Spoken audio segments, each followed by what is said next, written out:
Hey and hello, my storytelling friends. I want you to buckle your seatbelts today. Buckle up because we're going to talk about something that's hard to talk about. We're going to talk about shame. Already, we're probably feeling a little something. I even said the word. I'm going to talk about shame today and how it holds writers back, how it keeps us from progressing, how it interferes with our success. And I just want to foreground the truth that shame is very hard to talk about. And even saying the word shame or raising the topic tends to trigger feelings in us. And so you might be feeling something right now, even as a consequence of me bringing this up. It is that difficult an emotion, but I also want to assure you that it is that universal an emotion. Shame is not something that just happens to some people. It's not something that only happens to writers who haven't been published yet. It's just a universal human experience. But as writers, the human experience is our subject. And we also have to grapple with what, gets in our way creatively and productively. And the truth is, and this is something that I've seen many times as a teacher and mentor, when it comes to our willingness to own our desire to write, to actually get to work and write something, to share our work with others, to launch our careers, to manage our careers, shame is always lurking in the corners. And it influences how we manage things, how we handle things in ways that we may not even be conscious of. We may not even dare to let ourselves admit. So I want to use today's live stream to talk about shame a little bit and to get really specific about some of the ways that it could be getting in the way of our writing. And I am not an expert, psychologist. I don't even play one on TV, but I am a novelist, which makes me a student of the human condition. And I am a mentor and teacher to writers, which makes me a student of what holds writers back. And I do know that the cure for shame, or at least the way to let it loosen its grip on us, is to drag it out of the shadows into the light. So that is the purpose and intention of today's live stream. So please stick around and stay with me today. I think it's a topic that really might make a big difference to you. All right. So before we dive in to this topic of shame, let me just say a quick hello to the folks who are here live. Hillary, delighted to see you here. Hello, hello. Peregrine Arc, I'm delighted to see you here as well. And Nancy is here and she is already saying this is a fantastic topic. I agree, Nancy. I agree. I'm glad you find it so. And for those of you who don't know me, if you're here for the first time on the live stream today, or maybe you're just watching the replay, which we also love, my name is Mary Rose Wood. I am an author.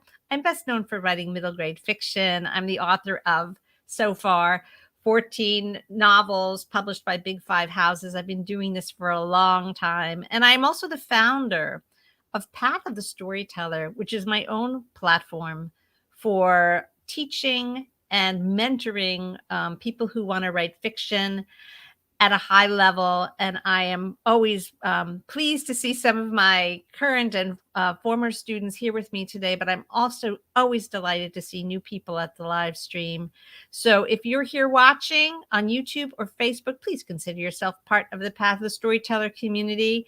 We always like to keep these conversations going in the comments below. And I just want to say I really appreciate that you do spend this time here, and I want to give you a little something in return. So for those of you who don't have it yet, would you feel free now or later, and I will also post this in the comments below, to download a free collection of writing prompts that I created, and they're a little bit special, in my opinion, and also from what I hear from the writers who've been working with them. It's a collection of 30 different writing prompts that are organized according to story structure. And if you follow them from beginning to end, you're going to end up giving yourself a little crash course in story structure, which is one of the things we like to talk about here on the live stream. I highly recommend that you help yourself to this. It's totally free. You just go to the link, put your email address in, and I will send it to you. All right. So that's just a little something to say. Thank you for being here today and for spending your precious time watching this video. All right, let's dive in, my friends. What is shame? What is it? This universal, excruciating experience. Well, I'm sure many of you know of Brené Brown, who is just a wonderful thinker on this topic. She is a researcher. She's published a number of books. She teaches. She does TED Talks. She's just a terrific resource, specifically on the topic of shame, which I think is so fantastic. And she has a definition of shame, and I'm going to quote her so we can start out with a proper definition. She defines shame as, quote, an intensely painful feeling or experience of believing that we are flawed and therefore unworthy of love and belonging. Ugh, it's heavy, right? This is not fleeting embarrassment. When we talk about shame, we're not talking about, oops, I made a mistake. It's, we're not talking about we bumped into somebody and we can apologize and move on. We're talking about something that is a core feeling. And she describes it as intensely painful. I like a good vocabulary word, so I'm pulling out the word excruciating. And I know that it's a universal experience, and you all know what it feels like. It strikes at our sense of possibility of ever being loved, of being unworthy versus unworthy. And that's what her definition foregrounds for us. So I just want to pull that forward. It's not just that we're flawed. Everyone's flawed. That's like, why should we lose sleep about that? Nobody on this earth is perfect. But what she connects for us here is that if we believe we're flawed and therefore unworthy of love and belonging, it's like exile. It's just kind of cataclysmic existential loneliness at the heart of this, right? It's just a really powerful feeling. So nobody likes to feel this. I mean, nobody wants to feel this way. Nobody wants to be plunged into this dark abyss of believing that we are unworthy of love and belonging, right? Because of our flaws. So what do we do when shame comes a knocking? We try to escape it. We try to compensate for it, and we try to cover it up with other behaviors. Now, as I said, I'm not a psychologist, but I can Google as well as the next person. And all of you storytellers out there, you know how to do research. We have to do it for our writing all the time. So I did a little bit of research just to dig deeper into more specifically what kinds of behaviors tend to come up when we're feeling shame. And remember, this talk is for you writers out there. So when I say these words, I know that you're going to nod your heads. So this is what I discovered in my research: 4 ways that people, not just writers, but all humans, tend to run from the threat of shame, this excruciating experience of shame. The first one is defensiveness. Now, I'm sure you know what defensiveness means and what it means to feel defensive. It means that we literally feel we need to defend ourselves against a perceived attack. And I say perceived because what makes it defensiveness as opposed to kind of a healthy maintaining of defending our boundaries is that it's excessive and needless, and it sort of translates in real life into just a kind of a closed door to any kind of feedback. We can't take feedback when we're being defensive. And if we don't like what's going on, we blame others for it. We don't take responsibility for the conditions. So that's defensiveness. Now, I'm going to tie these into writing specifically in a minute, but let's just go through these kind of 4 common, but not great coping mechanisms for shame. Defensiveness is the first one. The second one is perfectionism. How many times do we talk about perfectionism when we gather at Path of the Storyteller, right? Storytellers, we talk about perfectionism a lot. So based on this framework that we're exploring today, perfectionism is not a thing unto itself. It is triggered by our desire not to feel shame. And you all know what perfectionism is, right? It's this feeling, this belief that if something isn't perfect, it's not good enough yet. It requires us to work more, to do more. We can't show it to anybody yet. It's not perfect. Maybe we feel that we're not perfect, and that holds us back from various types of experiences. And I will talk about that more in a minute. Perfectionism means you're just not settling for anything less than perfect. And since perfection is unattainable, that is a pretty powerful way to put the parking brake on your progress. So first defensiveness, then perfectionism. Here's the third of these sort of top 4 ways of avoiding shame. It's being overly apologetic and overly compliant. I find this fascinating. And if you find it fascinating too, or it makes you think of things, please feel free to leave your thoughts in the comments, because we like to weave them into the live stream. Being overly apologetic and compliant, kind of like, when dogs at the dog park sort themselves into like a hierarchy, right? And there's one dog that's just instantly like rolling on its back saying, please don't hurt me. When we are protecting ourselves from shame by being overly apologetic and compliant, it's like we're apologizing for taking up room in the world. We're apologizing for using up the oxygen that we're using up, right? We just don't feel that we can be. We've got to apologize and explain. And I know that this is something that many of you have felt when you've shared your work with others. You can't just share it. You have to give a little talk first about how you actually didn't have time to proofread it. You've been working on it. It's not any good.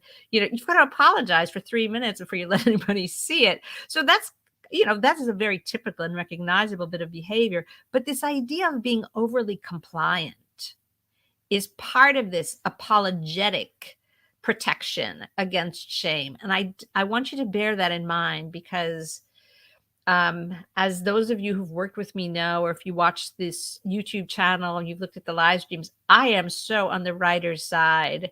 And I like to coach my writers not to be overly compliant in a world that is willing to exploit creative people unless they stand up for themselves. So we'll circle back to that as well. And then here's the fourth of these kind of coping mechanisms or defense mechanisms against feeling shame. And it is every writer's best friend, procrastination. Fascinating, right?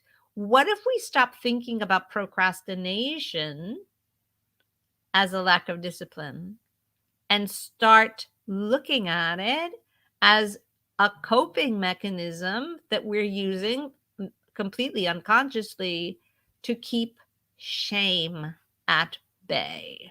Wow. To me, that's like a really, really kind of light bulb moment. So many writers suffer from what they call procrastination. They have a really hard time getting down to work. They find themselves very easily distracted. They may get down to work and busy themselves by working on the wrong things, the sort of trivial things. There is another video on my YouTube channel that is all about the art of procrastinating by tinkering with your draft in unproductive ways. We call it pro-draftication. And I know some of you have watched that video because I've heard from you about how kind of mind-blowing it was. So if you haven't watched it, go check it out. So these 4 coping mechanisms really feel like they're designed for writers, right? Defensiveness, perfectionism, being overly apologetic or compliant, and procrastination. Now, this is like applies broadly to humankind, but I want to start zeroing in on how these things come into our lives as writers, because from my experience coaching and mentoring writers, and also being a writer for so many years, believe me, I've been through all of these things and continue to, deal with it as we all must. Defensiveness, perfectionism, being overly apologetic and compliant, and procrastination are like the four horsemen of the mindset apocalypse when it comes to being a writer. And if we start to think about them as all being strategies for avoiding shame, it starts to feel like, well, maybe if we could just unravel the shame piece, we could get a lot of improvement in all of these areas. And so anyway, that's why we're here today. So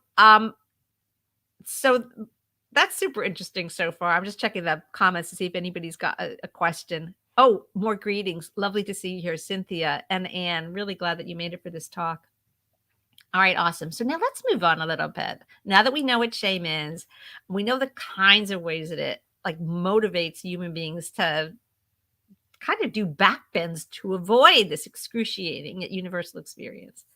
How does it show up for writers? So I've got a list of 10 ways that occurred to me. I'm going to try to do them in order of the writing process. So the first one, of course, of my list of 10 things that shame can trick us into doing is that we don't actually let ourselves begin.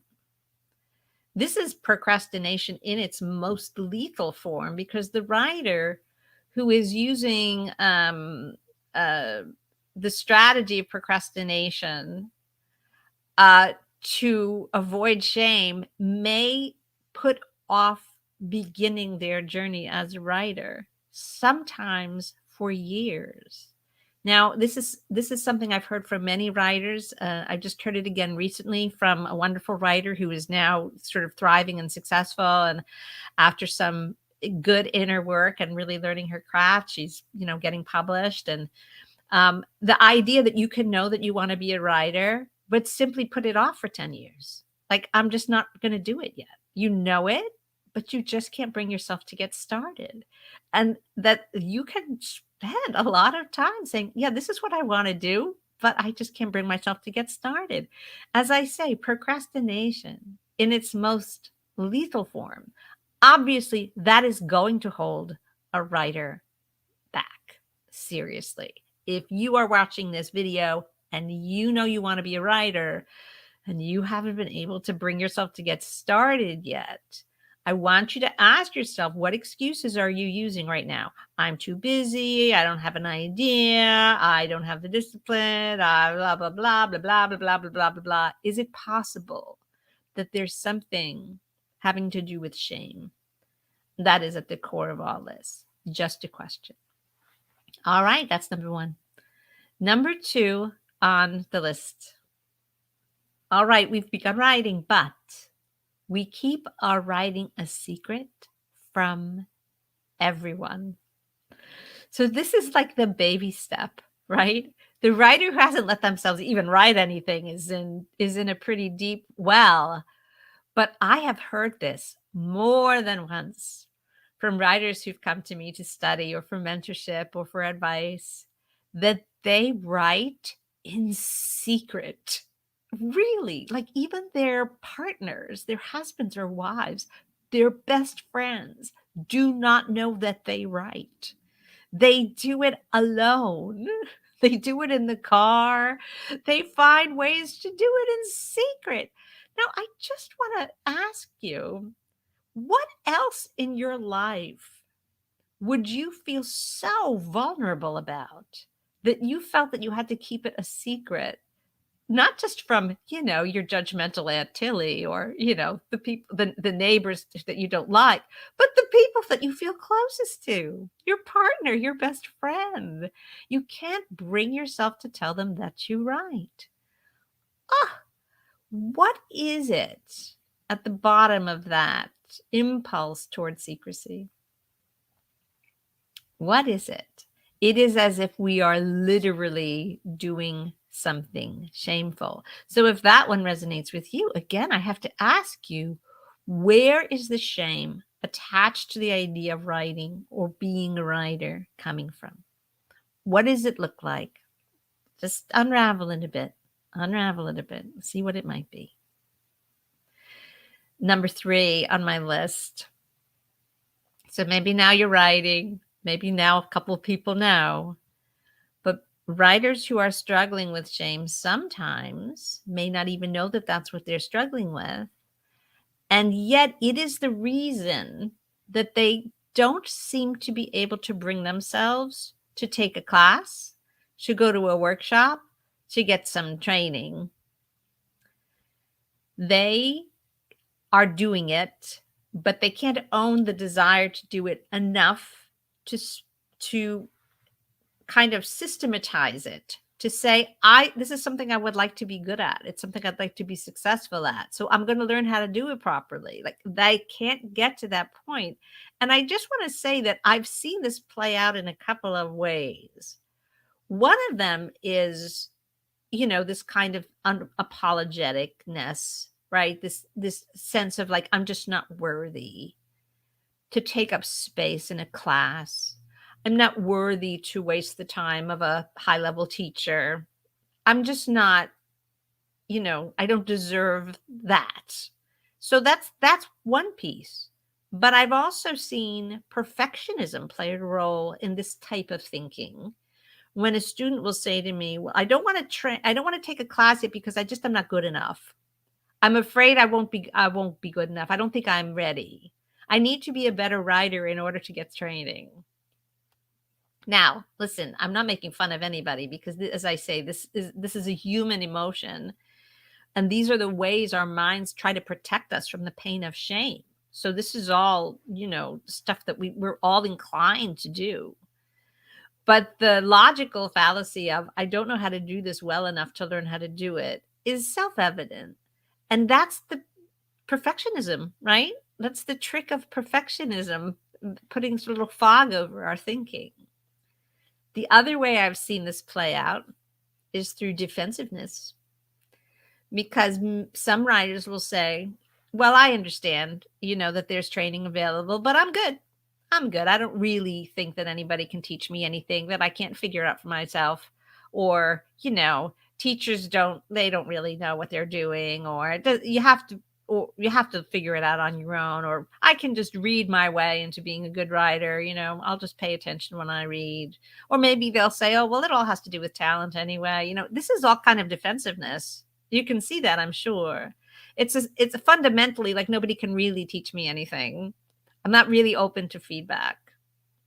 So you can see that this, like, defensiveness, perfectionism, right, and this kind of apologetic quality can all enter into somebody's reasoning when they say, I'm going to figure this out on my own. So it sort of depends on your temperament, or maybe you might toggle back and forth between those things. But they're all from that list of things we do to avoid shame. And I find that fascinating. So that was number 3. Number 4 on my list, we don't show our work to others. We just don't. We won't do it. And the reason that I'm putting this as a number 4 after the one about refusing to get training is that, I've teach in the Path of the Storyteller program, and I have seen a lot of students go through. And there are students who will write, and they will admit that they write, and they will sign up for training, but they won't show their work.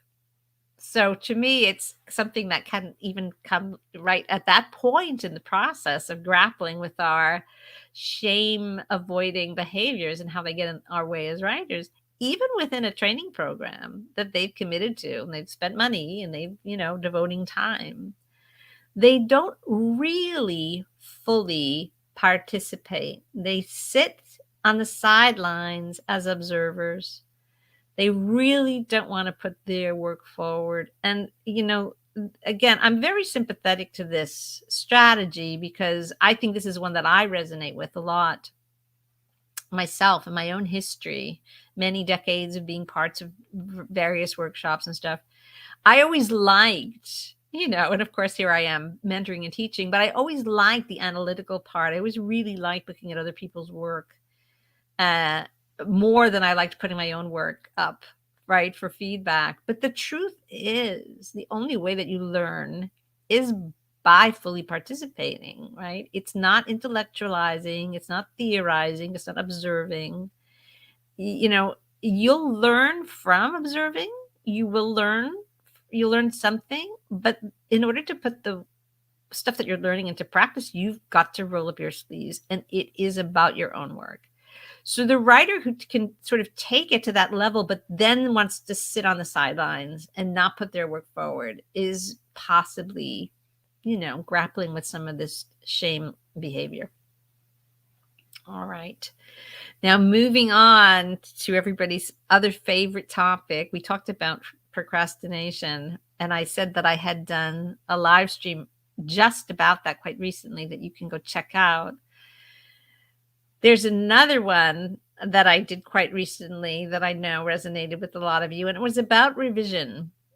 And so my fifth thing on the list that is just a way that avoiding shame can particularly sabotage writers is in their approach to revision. Sometimes they just can't bring themselves to revise. They know they have to. They know they've got to revise what they got, and it's just sitting in the drawer, and they just can't face it. They just don't want to deal with it. And now this to me seems like perfectionism at work, because the revision process is based on the fundamental truth that writing takes a lot of passes, right? It takes a lot of iterations of improvement. We have to grapple with the stuff on the page that needs to be improved. So if you're a perfectionist and looking at your own imperfect work is excruciating because of unacknowledged shame, what a nightmare is revision, right? It's not fun. It feels like kind of a catastrophe, because you've got to keep looking at all the things that you put on the page that are not perfect yet, that just require more improvement. They're not done yet. So this is this is a big one, and it's also true that this type of perfectionism in revision could make us revise to excess. In other words, we revise and we revise and we revise because we just feel that it's never perfect. And so it just has to go through the ringer 12 more times. These are books that never get finished, because if the revision is being driven by shame-based behavior as opposed to story structure and writing craft, which is what should be driving your revision process, you can never get to the bottom of it. You're revising to kind of scratch an emotional itch, not to tick off a highly well-informed to-do list of how we bring a book into a state of being ready for the reader, at which point it's done and we get to move on and write the next one. So this perfectionism is a big problem with revision. Our drafts are supposed to be messy. They're supposed to need revising, right? The other way, of course, that this can get in the way of writers while they're revising is if they temperamentally tend to default to defensiveness, right? And if the defensiveness is this preferred strategy for a particular writer's personality, then it's not about I'm too concerned with perfectionism to finish revising it. It's a kind of defensiveness that it's good enough. It's the way I wrote it. It's good enough, right? It's not. It's that, again, that sort of closed quality, that getting in touch with what might still need to be done triggers such a cascade of shame that it's so painful. And so it's just that it's good enough. I go to the store all the time and I pick up books and they're no better than this. That's fine. It's good enough. Now listen, I am not a fan of the "it's good enough" philosophy. I do believe in finishing projects, and I do believe in sharing one's work. You've got to work at moving on. I don't think we need to stay with a book for 10 years until it's finished. Let's write the best book we can at our current state of development, and then write another one. That's really the way to grow. But I just want to get on the soapbox just for a moment that right now there is a lot of thinking about it's good enough in the writing community. And I don't cotton to that at all. And just because it's possible, and it is possible right now, to go get an artificial intelligence chatbot to write the first draft of your book for you, it doesn't mean it's good enough, right? I think there's never been a time when it's been more important for writers to take seriously the job of being a human storyteller with a real heart and a real sense of purpose for why we want to write. Because we're not, if we just want to churn out stuff that's good enough, the computers are going to be able to do it faster than we can. And then what happens, right? So anyway, that's just a little side digression in defense of true artistry. And I hope that some of you out there are, privately or literally saying, yes, right on, I agree. That's how I feel about it. All right, now here's another one. That was revision. It was the fifth one. The sixth one, I see this a lot. And this to me is kind of rises from that compliance issue, is that we seek validation in the wrong ways at the wrong time.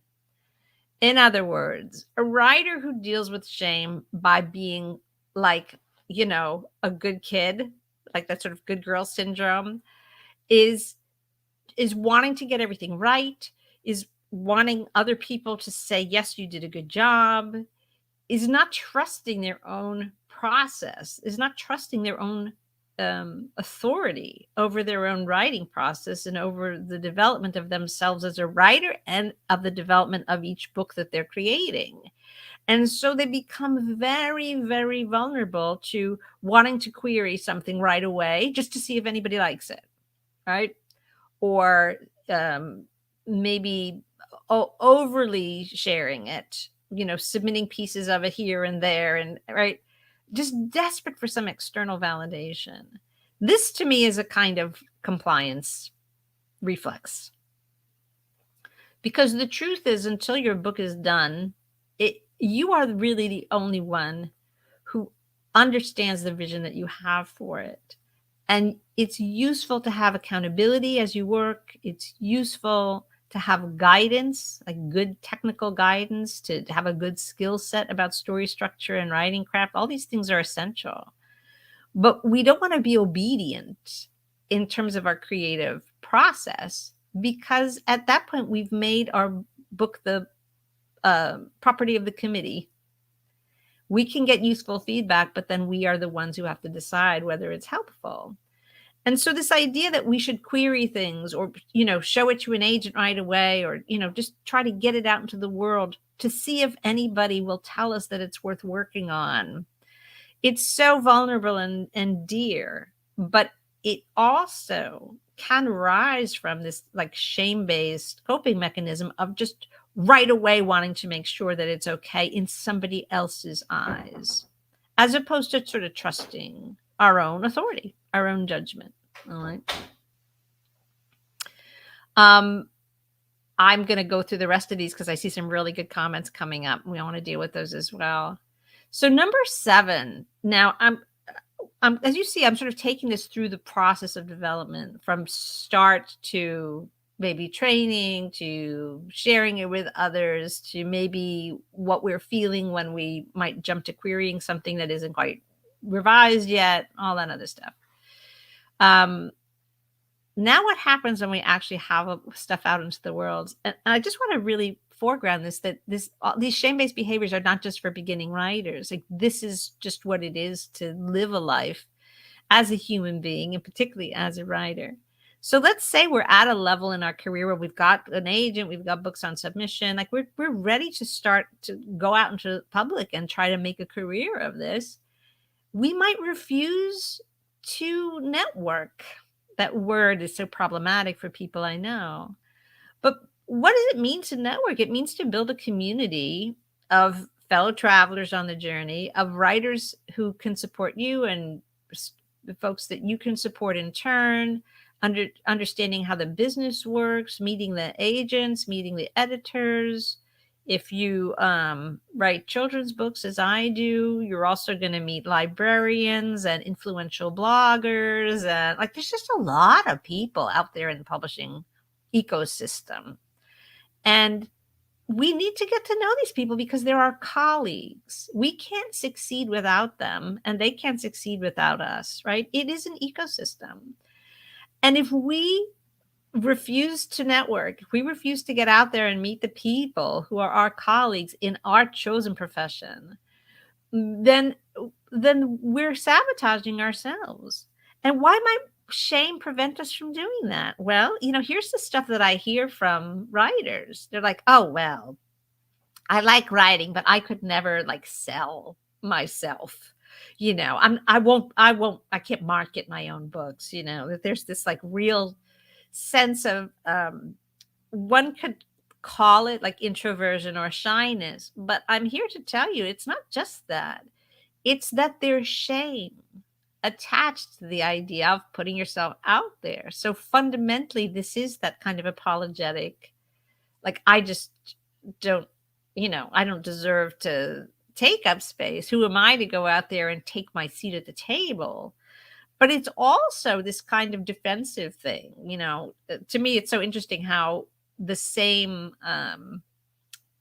motive can result in two very different coping mechanisms, because one is kind of like, I'm making myself really small so that I minimize the chances of feeling shame. And the other one is that I'm just kind of getting up like on a little box of pride, so that I'm a little higher than everybody else, but it's the same impulse. So that's the defensiveness. It's like, it's almost like, not like I'm too shy to market myself. It's like, oh, I could never do that. Like, it's just kind of like low class to do it. And people really struggle with this. They really struggle with this kind of stuff.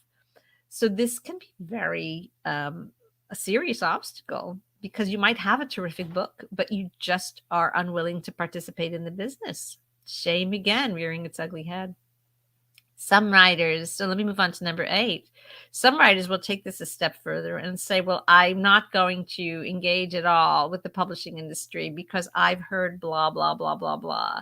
And again, this can come from like that low place, that like apologetic, compliant place, or it can come from the defensive place of, I'm not worthy to submit my book to a publishing company, right? And I hear this more often these days, there's so much easy defensiveness. Like, well, nobody can get published. It's too hard. You have to know somebody. The publishers don't want to meet new writers, or you have to be a certain kind of person. You have to live in a certain neighborhood in Brooklyn to kind of get into the game. Right? There's just a lot of stuff about it. That the publishers are no good somehow and that we shouldn't do business with them. And listen, I'm a big fan of anything that writers do to connect with readers, to put quality work into the world. And I am grateful, as I think most writers are, that the means to independently publish our work is readily available. Because the truth is, even those of us who have successful careers with traditional publishing models may have projects that are just our like quirky, fun projects that we might want to put out independently, right? Or may just choose to do that. It might be the right route for a certain type of project. So I am all for it. I really am all for it. But it should not be an excuse. If your dream is really to have the kind of career where you've got a book deal with a big publishing company and you're well supported and you're kind of you're reaching for the stars, then don't let the defensiveness of saying, well, but that's, this big corporate is bad. And, That's not something that I want to do. Deter you, because it's a shame-based coping mechanism, right? So I just want you to look at that. These things can feel very solid. Our beliefs that I'm too shy to do that, or selling and marketing is wrong, or the publishing industry is like the big bad wolf. They can feel like really solid beliefs. And what I'm just trying to tease apart today is the ways in which they may all be little distractions, like little shadows from what's really underneath. All right. That's the goal of talking all this. So, I just kind of zipped through, if anybody's keeping count, I sort of zipped through the refusal to network, a reluctance to seek real publishing, and this kind of flinching away from the selling, marketing, or promoting our work. I kind of went through them in a lump because they do go together, but that was 7, 8, and 9 on my list. And I want to pause for another moment about the selling, marketing, or promoting our work one, just because it affects people at all levels. And I want to assure you, right, as someone who's been in that position, that we still grapple with it. And writers who have multiple books published still grapple with this longing that somebody else is going to promote their work.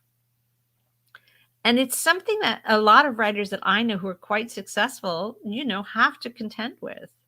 Because when your book is being published, promoting your book does become part of the author's job.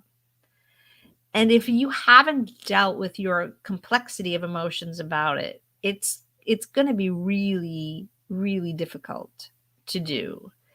And the truth is that, everyone thinks you are so excited because you have a book coming out. But behind the scenes, even writers with very successful careers, very successful books coming out, are often in a very complicated emotional state, because it simply means that they have got to become the chief marketing officer for their book, and they haven't resolved their feelings about what that is like. So, I mean, that's a really interesting topic. It may not be relevant to many of you right now, but I just want you to know that this is ongoing, and that to be in a state of kind of being early in your career and to be worried about selling or marketing or promoting your work, yeah, it may be premature, but it's real. It's real. Better to start thinking about it now so that you've got some work done. And then the last one, number 10 on my list, I wrote this and I thought, gosh, what do I really mean by this? But, at the end of the day, our books are for our readers.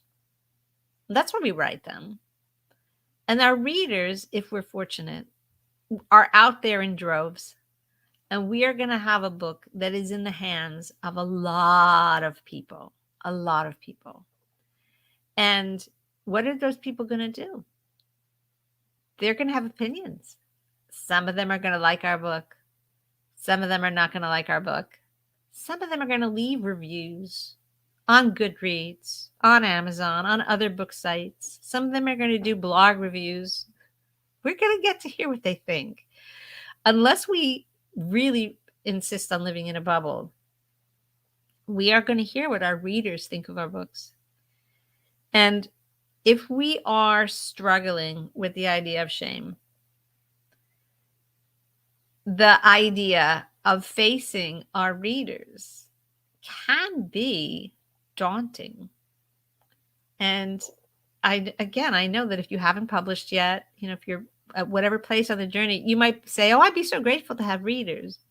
But I'm just here to tell you that these issues flow like water through the terrain of a writing life over time. Nobody at any level of success loves getting a bad review. Nobody loves it. But the truth is that, if you get in touch with it, it's not, it'll be more funny than not. But these kinds of things can feel very strong to some writers, very devastating. A bad review can feel very devastating. And if this is where you're at in terms of your relationship to the impact that shame has on how you walk in the world, you are going to be terrified to face your readers. It's going to impact how you feel about putting your book not just in the hands of your critique group, not just in the hands of your best friend, not just in the hands of your agent, not just in the hands of your editor, but the thousands, tens of thousands, hundreds of thousands, potentially millions of human beings on this beautiful planet who might end up reading your book. It's a lot of energy. That's a big energetic exchange, right? And so I wanted to take this list to that end point because I know that some of you are going to get there. And I know that many of you think if you dared let yourself dream it, that that is where you would like to go. And I just want you to think about who you would have to be as a person in terms of your personal growth and your like comfort level within yourself, and how well you've looked at and shaken out, all the dusty cobweb corners where shame might lurk. How are you going to make yourself ready for that experience? Who are you going to have to be? How well are you going to have processed all of this to feel comfortable holding space for millions of readers to be engaging with this book, reacting to it, having opinions about it, right? Talking about it.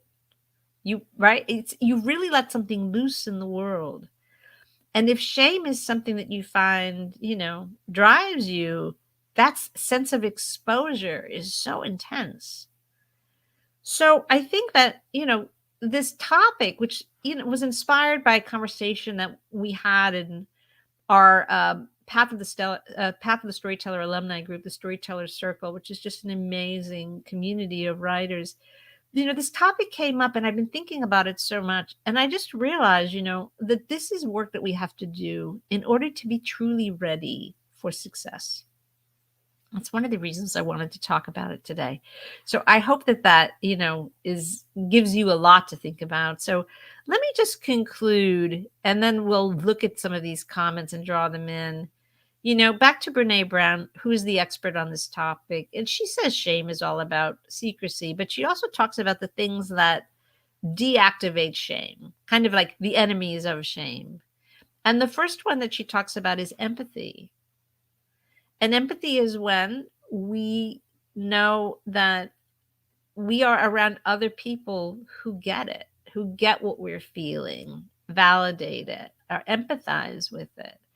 Because, her first definition of shame had to do with being exiled, being so flawed in a way that it cuts off our possibility of being loved and belonging to the community, of being connected.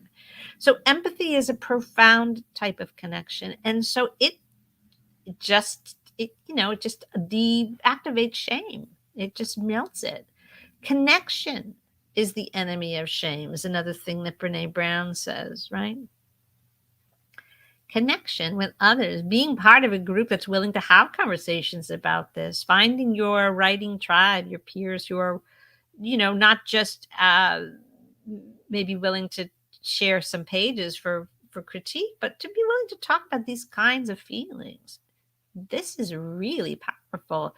So fundamentally, talking about shame is the enemy of shame. Shame is like something that can only live in the dark.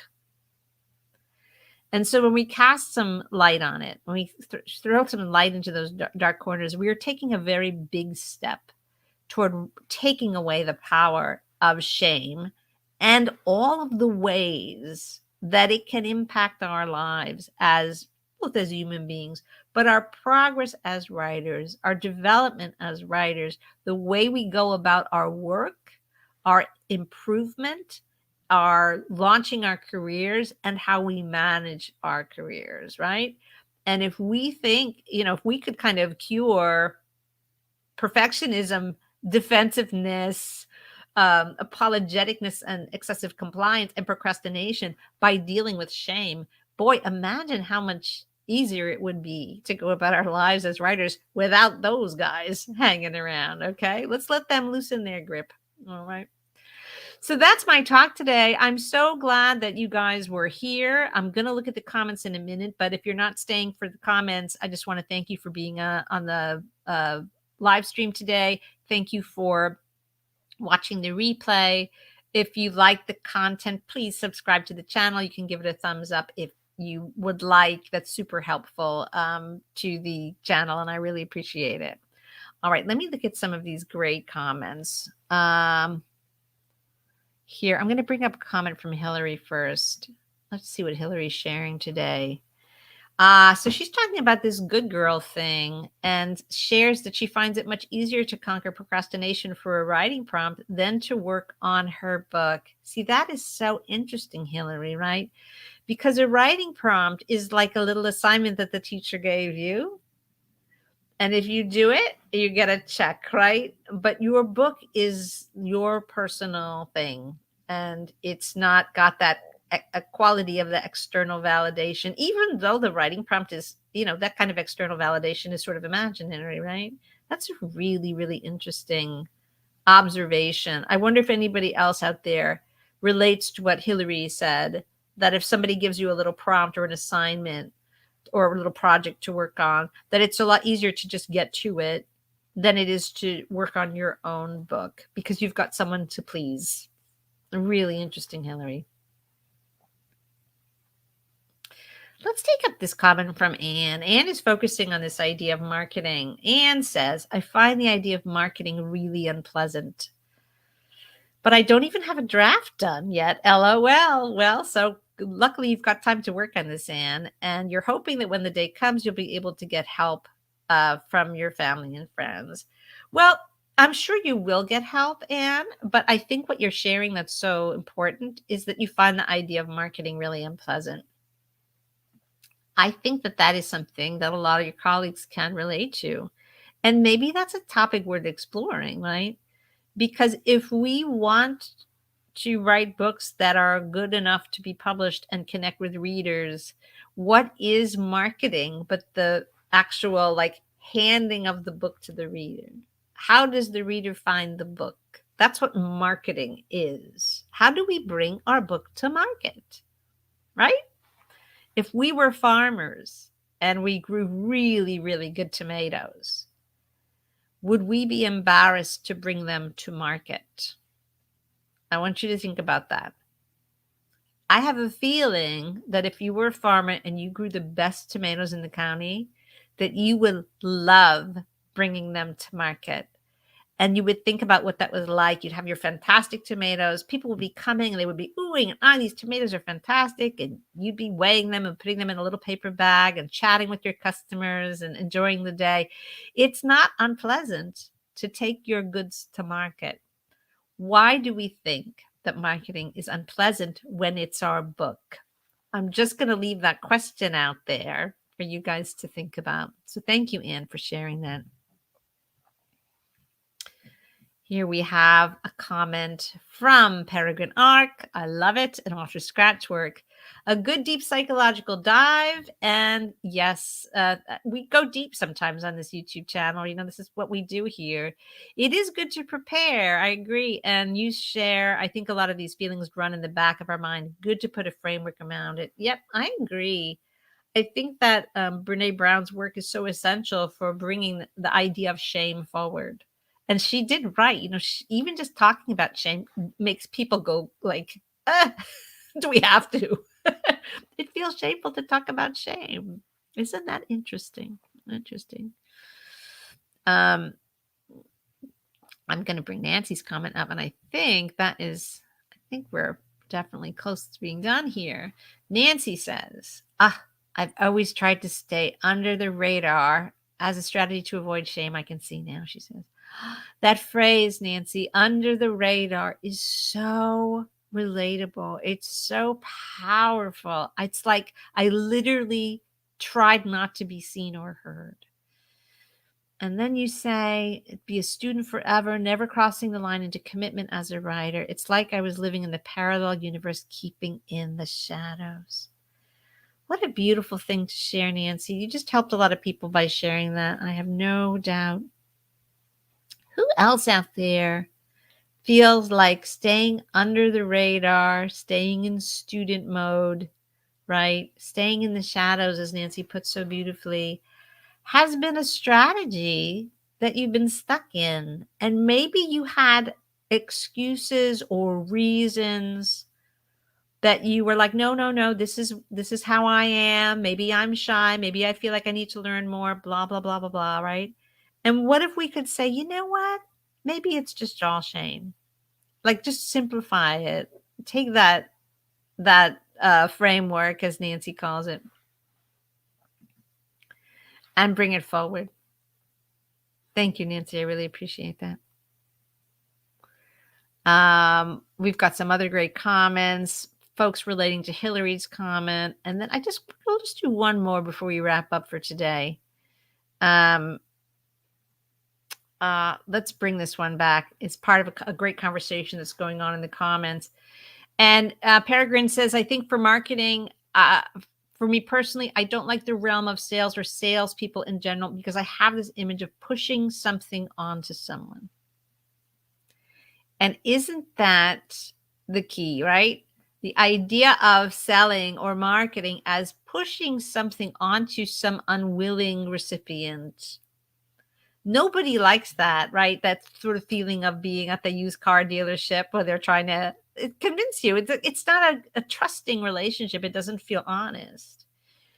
And I prefer myself to stay focused on the farmer's market image because I feel when I go to the farmer's market, I'm so grateful that somebody took the time to bring such beautiful things there for me.